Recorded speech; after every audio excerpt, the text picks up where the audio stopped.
Ever read an old fairy tale and think, wait, did that just happen? Well, today we're unpacking one of the wildest stories I've ever come across. The Two Cat Witches, shape-shifting sisters, mysterious robberies, and a conjurer who outsmarts them all. It's giving fantasy, it's giving folklore, and a little true crime energy. But beneath the magical mayhem, this tale has a lot to say about trust, transformation, and the masks people wear. Let's get into it.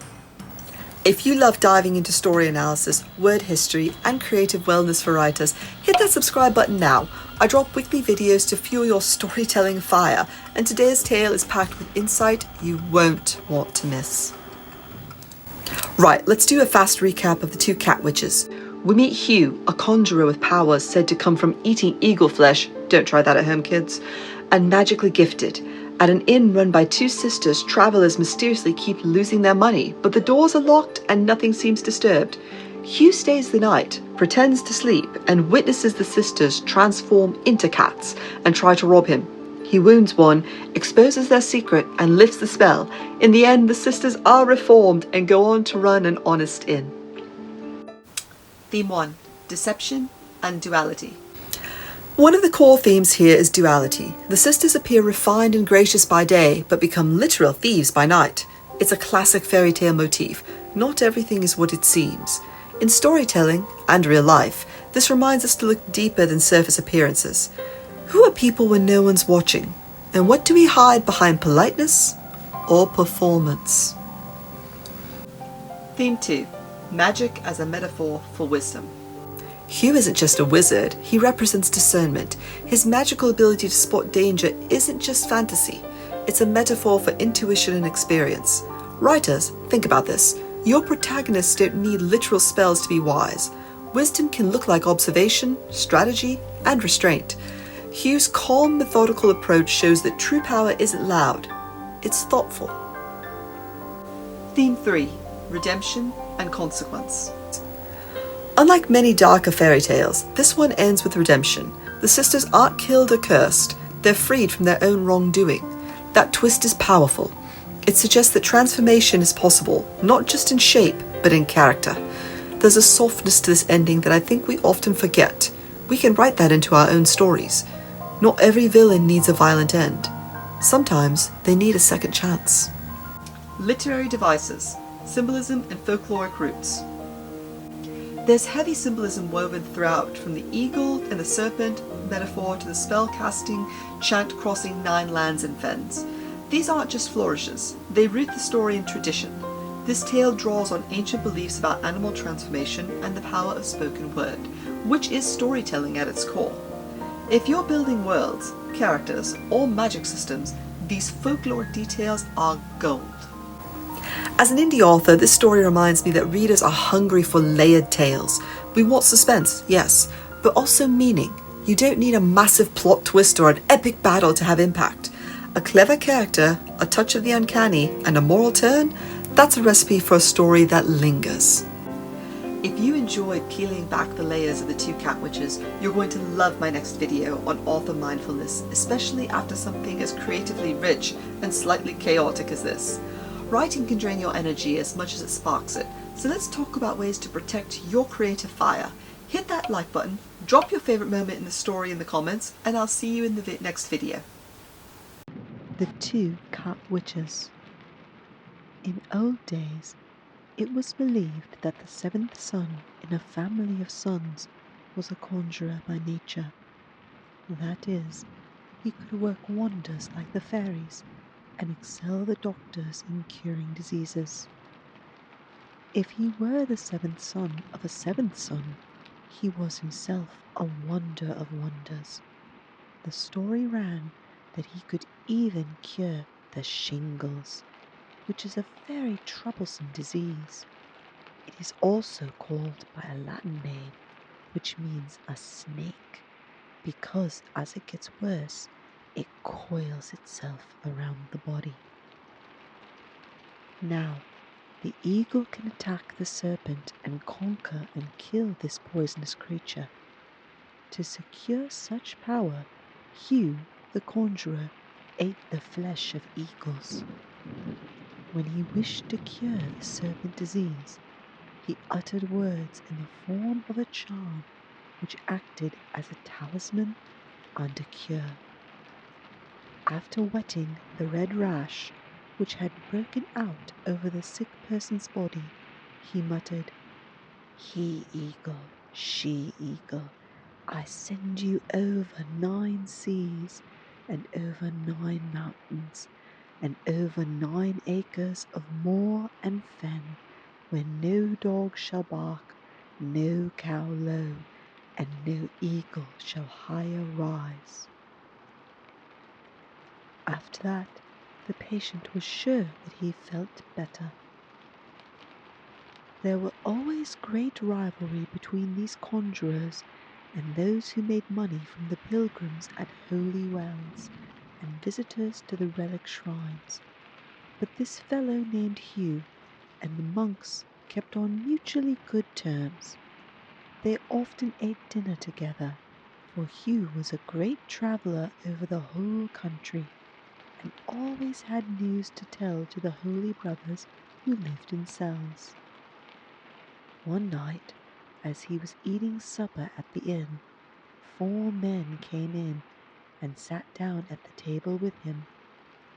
By his magical power, Hugh knew they were robbers and meant to kill him that night in order to get his money.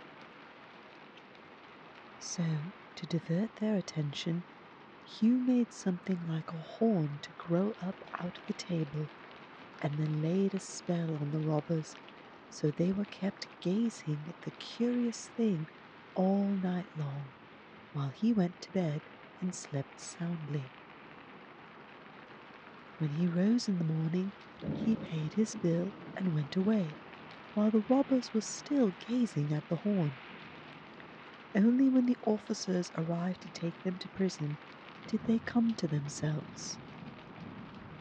Now, at Betus Accord, that pretty place which has the name that sounds so funny to us Americans and suggests a girl named Betty, the co-ed at college, there was a hotel named the Inn of 3 Kegs. The shop sign hung out in front.